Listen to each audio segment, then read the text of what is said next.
ഭാര്യയെ ചീത്ത പറയാനല്ല കെട്ടിയത്, ത്വലാഖ് ചൊല്ലാനല്ല കെട്ടിയത്, വീട് അടിച്ചു വാരുന്ന പണി ഏൽപ്പിക്കാനല്ല കല്യാണം കഴിച്ചു കൊണ്ടുവന്നത്.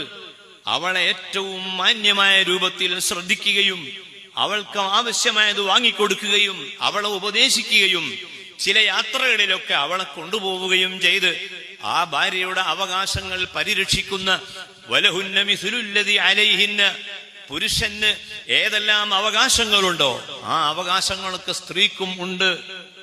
പുരുഷൻ വിളിച്ചാൽ സ്ത്രീ വരണം എന്ന് ഖുർആനിലുണ്ട് എങ്കിൽ, അതേ ഖുർആൻ തന്നെ ഹദീസിലുണ്ട് എങ്കിൽ ഖുർആൻ പറയുന്നു സ്ത്രീ വിളിച്ചാൽ, ഭാര്യ വിളിച്ചാൽ പുരുഷനും പോകണം.